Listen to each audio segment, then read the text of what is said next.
Hello dear student. In last period, in chapter subject verb agreement, we learned 4 rules. So today we are going to learn about the remaining rules. So here is rule number 5. In rule number 5, it has been mentioned when two singular subjects are joined by the word or, singular verb is used. So in earlier we have seen when two singular subjects are connected with the word and, we provide plural verb. But here this is not the situation. Okay, here the rule is exactly opposite. Whenever two singular subjects are connected with the word or, we need to provide the singular verb to it. See the example. The king or his minister is meeting the delegation. Is meeting the delegation. So is singular verb.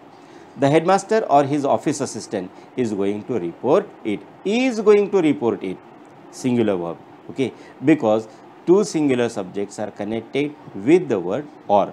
Whenever two singular subjects are connected with the word or, provide the singular verb.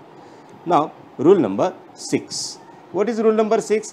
When two subjects are joined by either or, neither nor, the verb agrees with the closer subject. Closer subject means the subject which is given after the word or.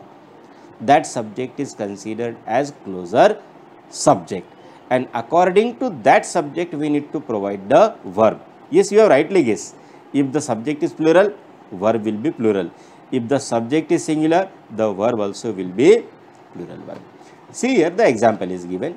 Either my sister or my brothers cook when my mother is not at home. In this example you will find either my sister or my brothers. Closer subject is brothers. Okay, and that's why the verb is in plural form, cook. Now change it as singular. See the result. Either my sisters or my brother cooks when my mother is not at home. So when you have changed the number of 8, you will find the verb also getting changed. It means we need to consider the closer subject while writing the verb whenever these subjects are connected using the word either or, neither nor. Now, rule number 7. In rule number 7, it is clearly explained when two subjects are joined by as well as or with, the verb agrees with the first noun or pronoun. See here, whenever you will find two subjects are connected with the word as well as or with the word with, you need to consider about the first noun, and accordingly you need to provide the verb to it. If the first noun is plural, verb will be plural. If your first noun is singular, the verb will be singular. See here, the dining room as well as the bedrooms, okay, require renovation. Requires renovation. Why requires renovation? Requires is the singular form. Why singular form is given here? Because the first noun, dining room, is singular. If you want to change the sequence and you want to write this way, the bedrooms as well as the dining room, now you need to write require renovation. You can't write requires, okay, because now your first noun will be plural one. Okay.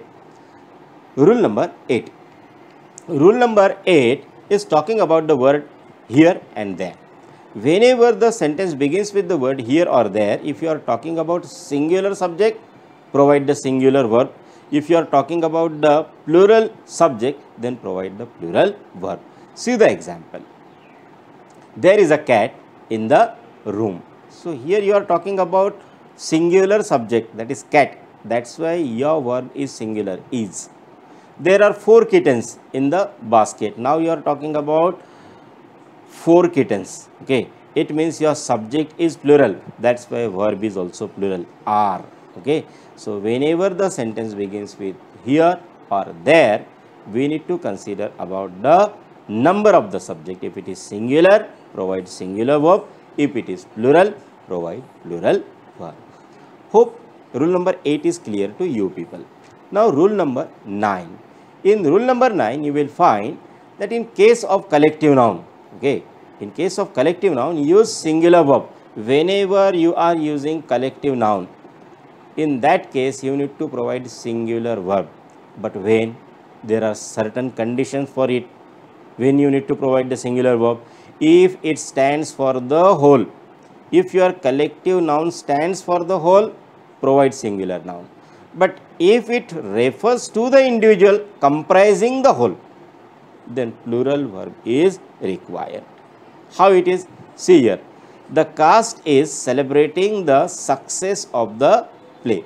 So, cast is a collective noun, and this collective noun refers to what? For the whole, and that is why singular verb is given, is.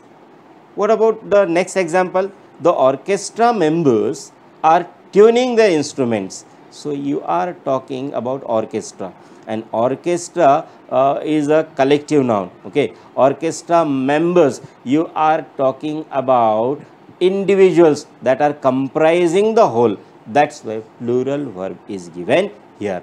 This way rule number 9 is there. We need to be very careful while using the collective noun.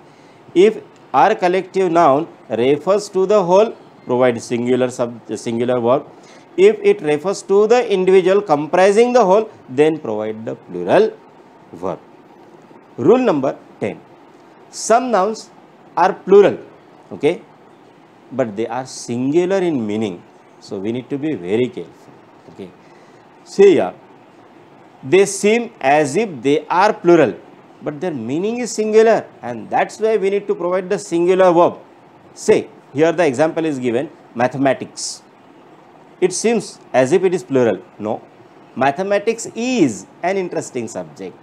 This news is unbelievable news. It seems as if it is plural one, but it is not like that. It is always considered as singular. Now, rule number 11.